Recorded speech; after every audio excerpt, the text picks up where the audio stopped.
बिस्मिल्लाहिर्रहमानिर्रहीम। आज की हमारी कहानी है जेजू आइलैंड की। जेजू आइलैंड ट्रिप की मैं सारी वीडियोस अपलोड कर चुका हूँ, लेकिन ये मैं एक कंप्लीट वीडियो बना के अपलोड कर रहा हूँ। एयरपोर्ट पे हम पहुँच चुके थे तकरीबन फ़्लाइट से 1.5 घंटा पहले, और काफ़ी देर हो चुकी है इंतज़ार करते हुए। तो अभी बोर्डिंग स्टार्ट हो चुकी है। आप देख सकते हैं कितनी लंबी लाइन है। कोरिया में जो डोमेस्टिक एयर ट्रैवल है वो भी बहुत ज़्यादा है, और स्पेशली जेजू को तो कोई ज़मीनी रास्ता नहीं है, या उसके लिए बोट पे लोग जाते हैं या फिर बाय एयर। मौसम बड़ा खूबसूरत है, और आने वाले दिनों में ये मौसम ऐसा ही रहेगा, और हमारे ट्रिप के सारे दिनों में ये मौसम इसी तरह ही रहेगा।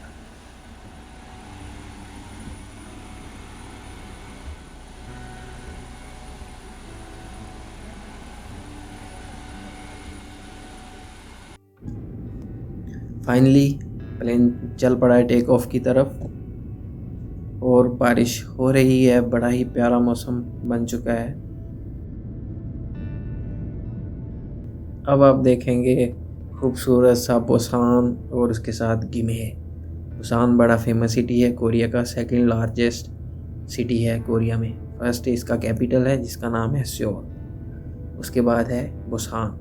बुसान बहुत ही अहमियत का हामिल सिटी है, क्योंकि इसके साथ साथ समंदर है और बड़ी बड़ी पोर्ट्स बुसान में है। उसके अलावा बुसान के आसपास इंडस्ट्रीज़ बहुत ज़्यादा हैं। जिस सिटी में मैं रहता हूँ वो गिमे है, और वो बुसान के बिल्कुल साथ है।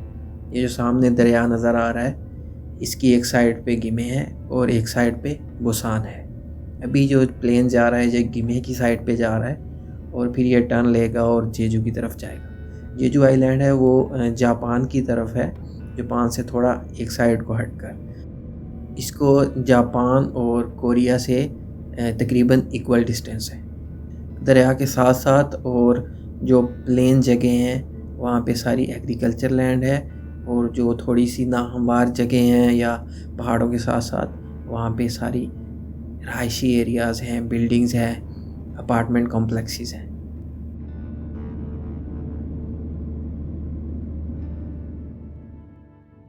और फाइनली 45 से 50 मिनट की फ़्लाइट के बाद हमें जेजू आइलैंड का पहला नज़ारा मिला। जेजू आइलैंड आपके सामने है। थोड़ी ही देर में हम एयरपोर्ट से बाहर होंगे और हम शुरू करेंगे जेजू को एक्सप्लोर करना। जेजू आइलैंड में बहुत से फॉरेस्ट हैं, बड़ी प्यारी प्यारी सीनरीज़ हैं। उसके अलावा यहाँ पे यूनेस्को हेरिटेज की साइट्स भी हैं, और सबसे खूबसूरत जगह जेजू स्टोन पार्क है। ये सारी प्लेसेस आपको इस वीडियो में देखने को मिलेगी।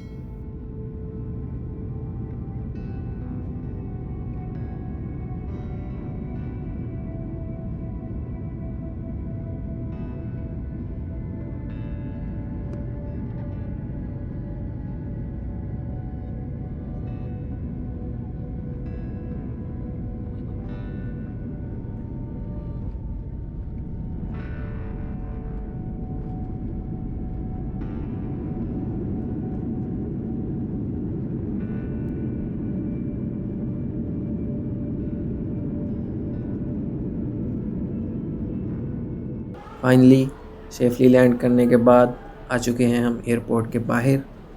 जेजू एयरपोर्ट जो है ये भी कराची एयरपोर्ट की तरह है। ऊपर वाली साइड जो है वो अराइवल है, और नीचे वाली साइड डिपार्चर है। शायद मैं कंफ्यूज हो रहा हूँ, कराची में शायद उल्ट है। कराची में डिपार्चर ऊपर है और अराइवल नीचे है। Sorry for that. एयरपोर्ट से बाहर आने के बाद ये एक छोटा सा खूबसूरत कॉर्नर आपका वेलकम करता है। थोड़ी देर यहाँ पे रुकने के बाद अभी हम होटल ढूंढेंगे, क्योंकि भूख लगी है, खाने का टाइम हो चुका है। कोई हलाल रेस्टोरेंट ढूंढ के खाने के बाद फिर आगे की तरफ निकलेंगे।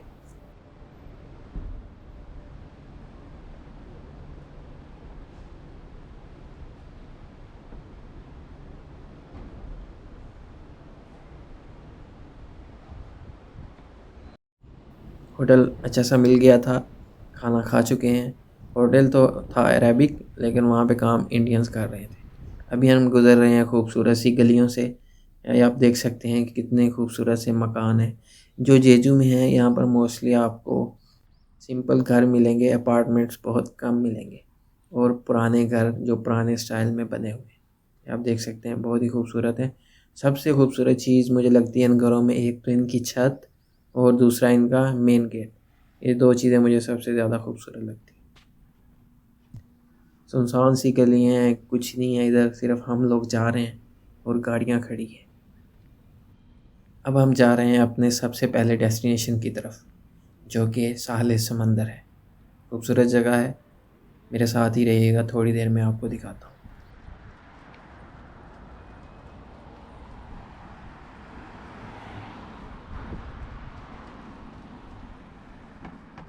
सामने आप देखें, वाइट कलर की बहुत ही खूबसूरत बिल्डिंग है, क्या बात है। एक मौसम इतना प्यारा है, दूसरा ग्रीनरी है, तीसरा कोई रश नहीं है और चौथा हम यहाँ पर हैं।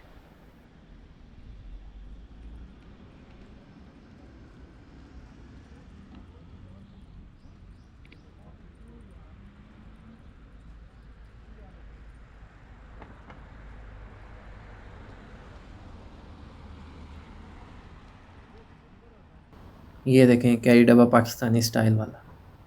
इसकी शेप थोड़ी सी डिफरेंट है क्योंकि वो जापानीज़ है और ये इनका लोकल मेड है। बहुत कम है लेकिन कभी कभी अगर दिख जाए तो रूह को सुकून सा मिल जाता है कि पाकिस्तानी चीज़ कोई दिखी है। एक्चुअली थी है नहीं, लेकिन थोड़ी सी फीलिंग आती है। ये है जी साले समंदर, खूबसूरत सा नज़ारा। जब हम गुज़रे थे तो इस साइड से प्लेन गुज़रा था और लैंड किया था। जेजू में मोस्टली जो हैं साले समंदर, उनके आसपास आप देख सकते हैं ये बिल्कुल ब्लैक स्टोन्स हैं और बीच भी हैं कुछ, लेकिन मोस्टली जो हैं वो इसी तरह के हैं कि ब्लैक कलर्स के जो स्टोन्स हैं। ठंडी ठंडी और ख़ूबसूरत हवा चल रही है क्योंकि इस महीने में थोड़ा गर्मी होती है, तो इसलिए ये हवा बड़ी अच्छी लग रही है। हल्की हल्की सी बारिश भी हो रही है जो कि कैमरे में नहीं आ रही होगी।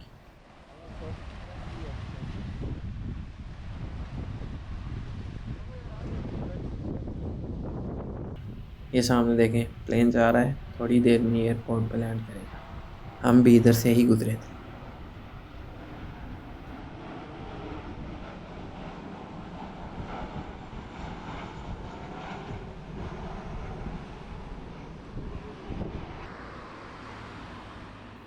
थोड़ी देर गुजारने के बाद, थोड़ी रेस्ट करने के बाद, अब हम जा रहे हैं अपने होटल की तरफ क्योंकि होटल एयरपोर्ट से काफ़ी दूर है। ये जो जगह है एयरपोर्ट के बिल्कुल पास है और जो होटल है वो बहुत ही दूर है। होटल के लिए हमें लेनी पड़ेगी बस, जो तकरीबन 1.5 से 2 घंटे लेगी और हमें होटल पहुंचाएगी। उस बस का नाम है एयरपोर्ट लैमोजीन। वो एयरपोर्ट से चलती है और सारे आइलैंड को घूम के बड़े बड़े होटल्स को कनेक्ट करते हुए वापस एयरपोर्ट तक आती है। हमारा होटल वो सारे आइलैंड को क्रॉस करने के बाद एयरपोर्ट के बिल्कुल ऑपोजिट साइड पे है, तो इसलिए थोड़ा टाइम ज़्यादा लगेगा।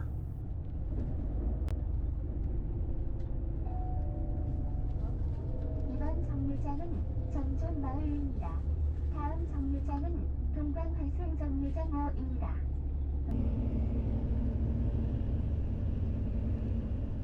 सफ़र करते हुए अच्छा खासा टाइम हो चुका है, मौसम बड़ा ही खूबसूरत है और हम सिटी एरिया से निकल के बिल्कुल जो फॉरेस्ट साइड है उस तरफ चल रहे हैं। आप देख सकते हैं कि ज़्यादातर फार्म हाउसेस हैं और जंगल टाइप माहौल है सारा।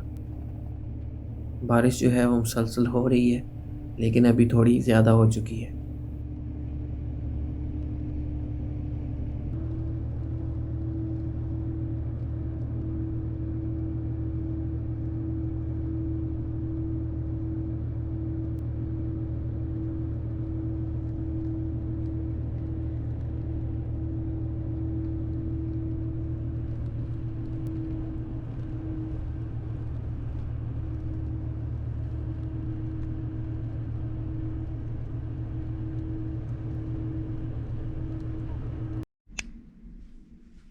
फाइनली पहुंच चुके हैं अपने होटल। ये है होटल के रूम से कुछ प्यारा सा व्यू, सामने समंदर है और हमारा जो रूम है वो 13th फ्लोर पर है।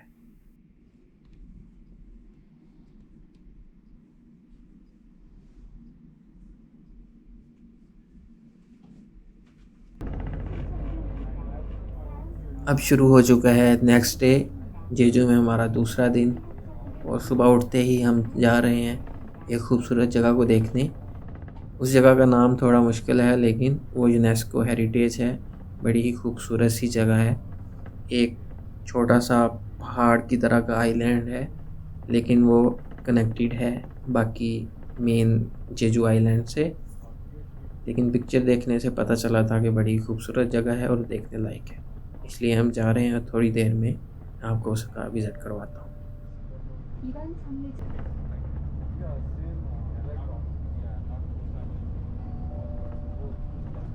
이번 정류장은 수산관광지구입니다. 다음 정류장은 소북항 제주입니다. 버스 안에서 이동할 때에는 반드시 손잡이를 잡아주시기 바랍니다.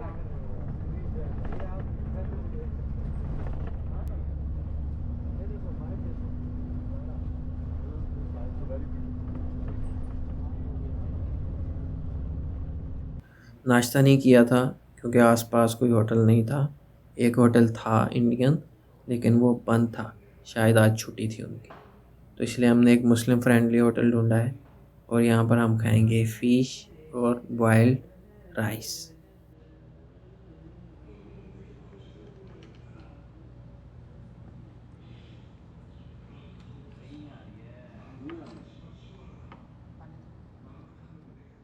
खाने में था ये मेन्यू। फ़िश की स्मेल बहुत ही तेज़ थी, बड़ी मुश्किल से खाई है लेकिन टेस्टी थी, बहुत ही क्रिस्पी थी। खाना खाने के बाद मैं थोड़ा पैदल वॉक पर निकला हूँ समंदर की हवा खाने।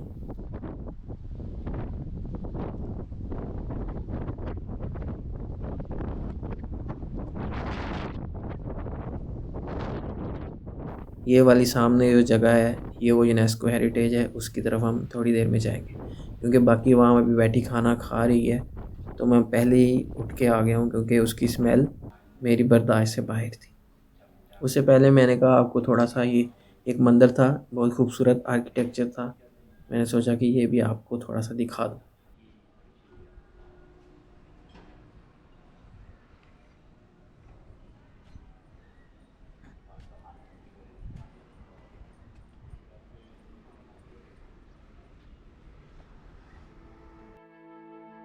साथ वाली इमाम का बैठ के वेट कर रहा हूँ, देखते हैं कब तक आते हैं।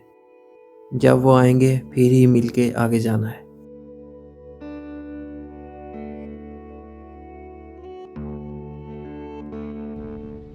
फाइनली मेरे साथ वाली अवाम आ चुकी है। अभी लेंगे सबसे पहले टिकट और उसके बाद आगे का सफ़र शुरू करते हैं।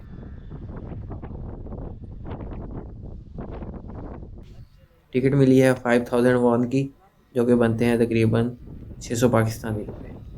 दो टाइप की टिकट थी, एक थी 5000 की, एक थी 2000 की।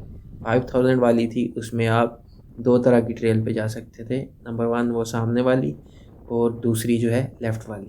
अगर आप 2000 वाली लेते तो आप सिर्फ जो लेफ़्ट वाली ट्रेन थी उधर ही जा सकते थे, वो सामने राइट वाली पे आप नहीं जा सकते। तो इसलिए हमने सोचा एक टिकट में डबल मज़ा, इधर भी जाएंगे और उधर भी जाएंगे। बादलों के बने हुए बड़े ही खूबसूरत पैटर्न्स ऐसे सिर्फ तस्वीरों में देखने को मिलते थे, अभी तो रियल में देख रहे हैं भाई।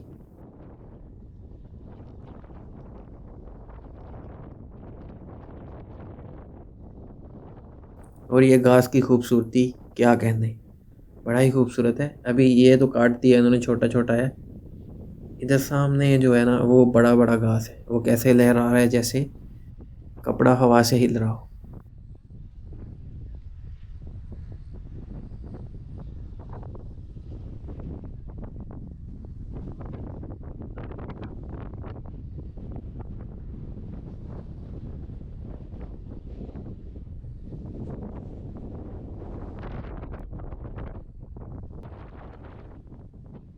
शुरू में तो थोड़ा सा आसान है, कोई इतनी ज़्यादा स्टीप नहीं है, लेकिन स्टेप्स भी नहीं है। लेकिन थोड़ा आगे जाके मुझे स्टेप्स नज़र आ रहे हैं, उसके बाद देखते हैं कितनी हार्ड ट्रेल है।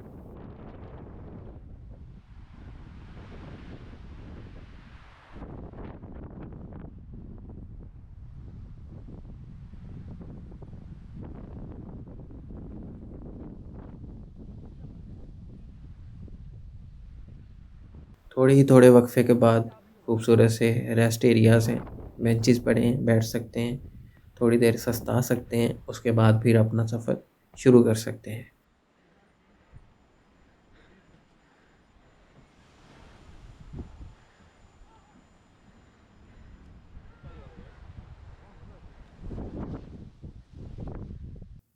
चढ़ाई चढ़ते जा रहे हैं, ऊंचाई बढ़ती जा रही है और नज़ारे और भी खूबसूरत होते जा रहे हैं।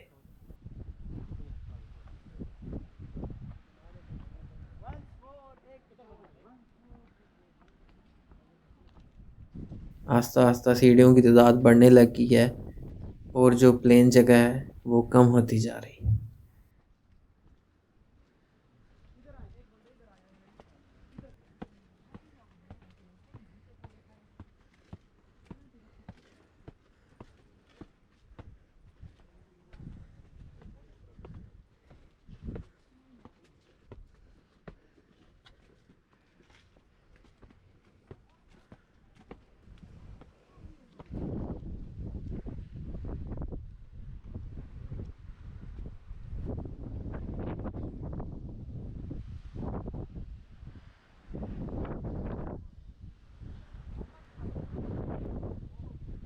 यहाँ पर आते आते तो बस हो चुकी है, लेकिन साथ चलते बच्चे को देखकर थोड़ी शर्म खा रहा हूँ, हिम्मत बंध रही है थोड़ी थोड़ी।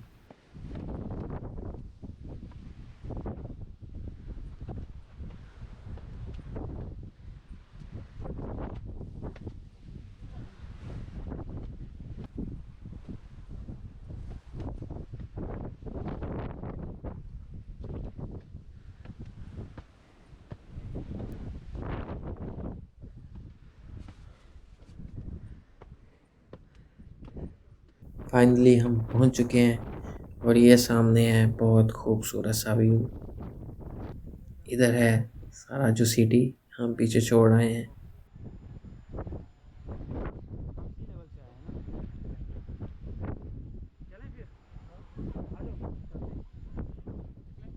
ये जो चीज़ थी ये है यूनेस्को हेरिटेज, और पहली नज़र पड़ते ही आप दंग रह जाते हैं। ओह, इतनी खूबसूरत जगह, बहुत ही बड़ा एरिया है। यहाँ से बहुत कम लग रहा है कैमरे से, लेकिन इन एक्चुअल बहुत बड़ा ये मैदान सा है। जगह किसी अर्थक्वेक की वजह से हज़ारों साल पहले इस तरह ज़मीन पर उभरी थी और इसको यूनेस्को हेरिटेज की लिस्ट में शामिल किया गया है।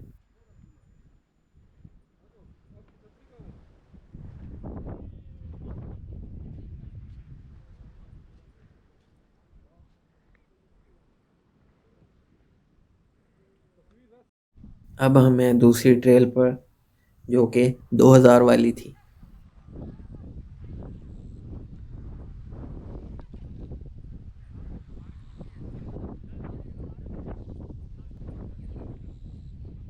ये सामने देख सकते हैं जहाँ से हम आए थे, और अब हम पहुँच चुके हैं वहीं पर जहाँ से चले थे। बहुत थक गए हैं, थोड़ी रेस्ट के बाद फिर चलते हैं अपनी अगली मंजिल की तरफ।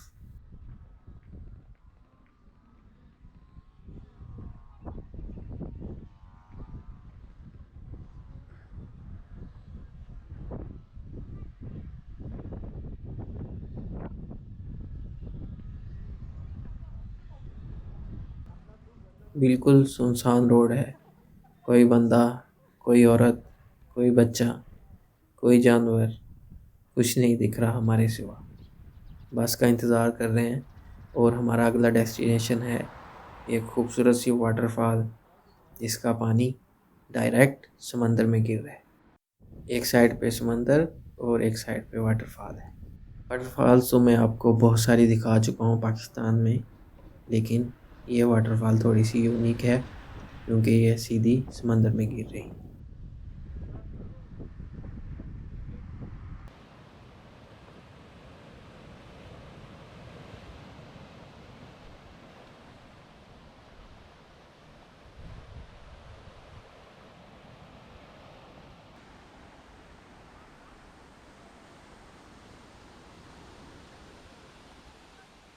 ये भी काफ़ी ऊंची है, जैसा कि जारगो वाटरफॉल थी या खंडुआ लेक वाली वाटरफॉल थी, उसी तरह ये भी काफ़ी ऊंची है।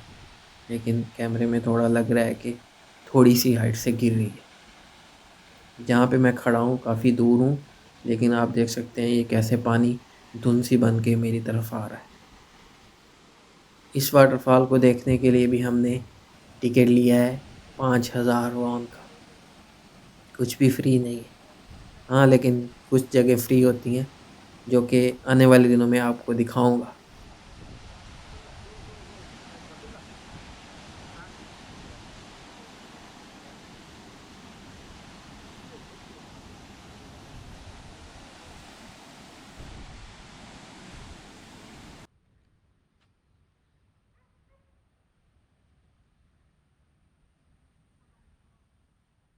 वाटरफॉल के साथ एक खूबसूरत सी जगह थी, पैदल ट्रैक था वॉक करने के लिए।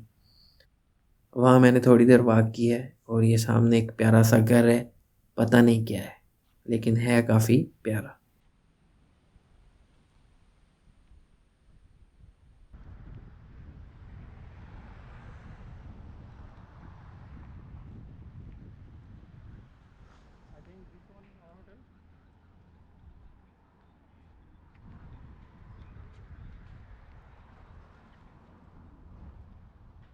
वाटरफॉल देखने के बाद शाम हो चुकी है और अब हम आ चुके हैं समंदर के किनारे। पहले भी समंदर के किनारे ही रहे हैं, लेकिन अभी जो है समंदर के किनारे बैठेंगे। ये बैठने की खूबसूरत सी जगह बनी है। शाम हमने यहाँ पे गुजारी है और इसके बिल्कुल सामने होटल है जहाँ पे हमने खाना खाना है और उसके बाद फिर होटल की तरफ।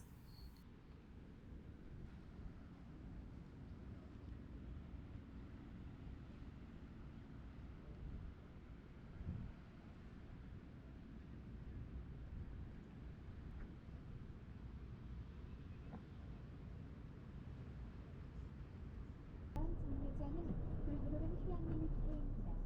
आज हमारा है जेजू आइलैंड में तीसरा और आखिरी दिन। सुबह उठते ही हम चल पड़े हैं और हम चल पड़े हैं जेजू स्टोन पार्क की तरफ। बहुत ही प्यारी जगह है, बहुत ही पुरानी है और वहाँ पर बहुत पुरानी हज़ारों साल पुरानी सिविलाइजेशन के आसार हैं। जेजू आइलैंड में बहुत सारी वॉकिंग ट्रेल्स हैं जहाँ पे आप वॉक कर सकते हैं, हाइक कर सकते हैं और पूरे जेजू आइलैंड को घूम सकते हैं, एक्सप्लोर कर सकते हैं, लेकिन उसके लिए टाइम चाहिए। ये एक बहुत ही प्यारा सा घोड़ों के लिए उन्होंने बनाया हुआ है और ये देख सकते हैं आप सामने घोड़े चल रहे हैं। बड़ी ही खूबसूरत जगह है, क्या बात है। इतने बड़े एरिए को इन्होंने फेंस लगाकर कवर किया और अंदर घोड़े चल फिर रहे हैं, मौज मस्ती कर रहे हैं।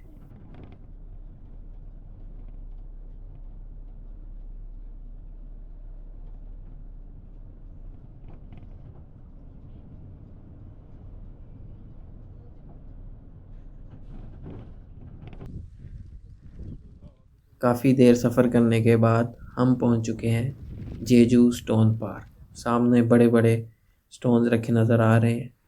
तो ये इसकी एंट्रेंस है। अभी ये वाशरूम्स हैं और इस स्टाइल में बने हुए हैं जैसे हज़ारों साल पुराने लोग यहाँ पर घर बनाकर रहते थे।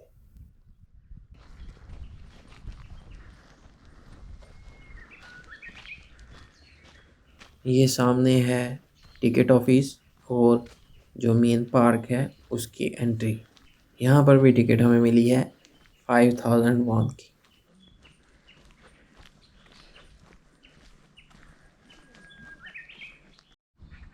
इस तरह के फूल आपको सारे जेजू आइलैंड में मिलेंगे और ये बहुत सारे कलर्स में होते हैं। हर तरफ बड़े बड़े पत्थर ही रखे हुए नज़र आ रहे हैं।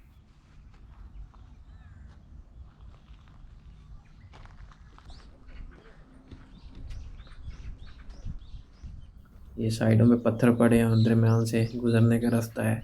सामने जो कोई जानवर बनाया है पत्थर से। बड़ा ही घना और जंगल टाइप सा माहौल है इधर।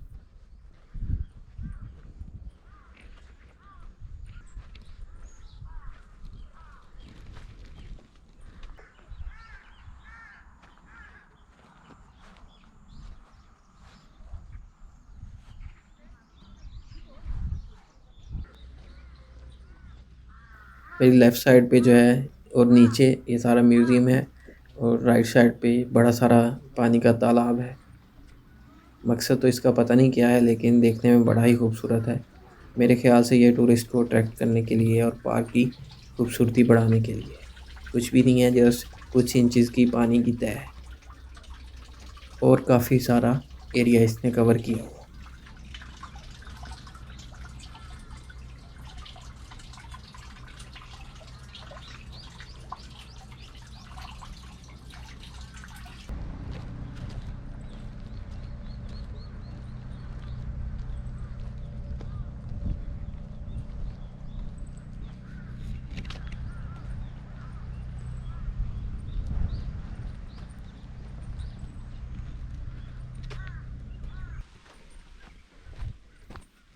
स्टोन पार्क के अंदर काफ़ी सारे ट्रैक्स हैं और एक ट्रैक पे हम चल रहे हैं।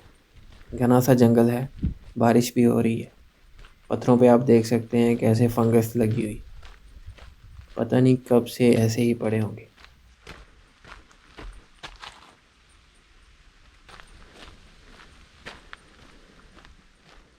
जगह जगह पर इस तरह की कब्रें और ये जो ताबूत से बने मिल रहे हैं और इनकी भी कुछ हिस्ट्री है। इनकी हर कब्र के शुरू में वो कुतबा सा लिखा है और उधर सारी इनकी हिस्ट्री बताई हुई। ये भी इसी तरह पत्थर से हैं और ये कोई इनके इस्तेमाल की चीज़ थी।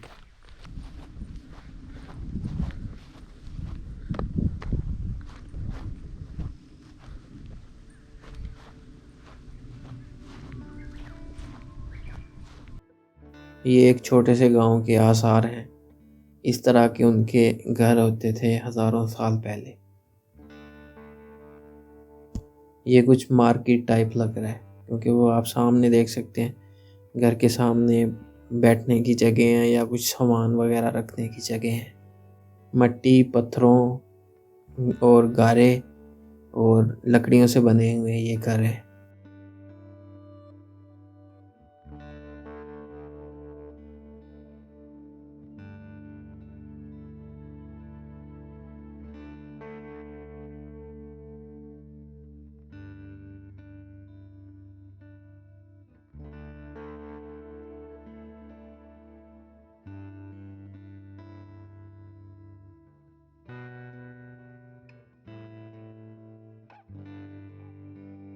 बारिश तेज़ हो गई है और टाइम भी बहुत कम है, इसलिए अभी हम टूर को एंड करेंगे। इस साइड पे भी कोई बड़ा सारा म्यूज़ियम था, देखने लायक कुछ चीज़ें थी, लेकिन फ़िलहाल हम अभी इस टूर को एंड करते हैं क्योंकि टाइम बहुत कम है और बारिश भी बहुत तेज़ आस्ता आस्ता हो रही है।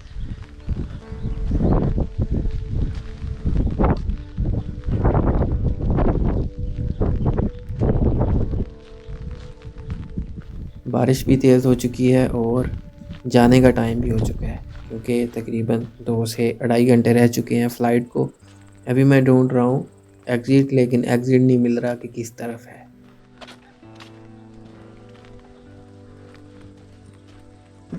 ये भी इंफॉर्मेशन ऑफिस है कोई।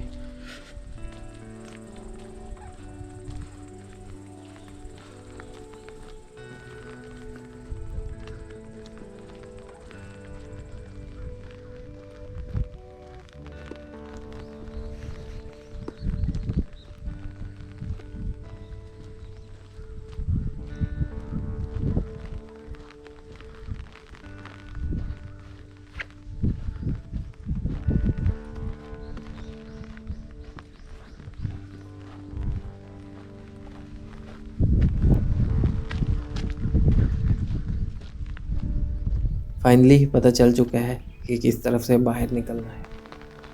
बारिश आस्ता आस्ता तेज़ी होती जा रही है और हम बाहर भी आ गए हैं। सामने मेन रोड है, वहाँ से बस स्टैंड से बस लेंगे और जाएंगे एयरपोर्ट।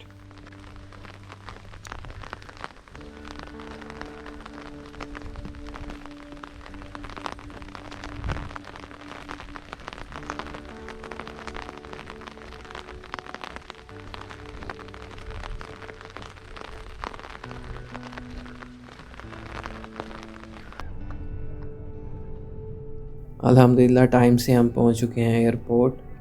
ये देखें नीचे डिपार्चर है सॉरी नीचे अराइवल है और ऊपर जो है डिपार्चर है। बस हमें बिल्कुल सामने उतारेगी।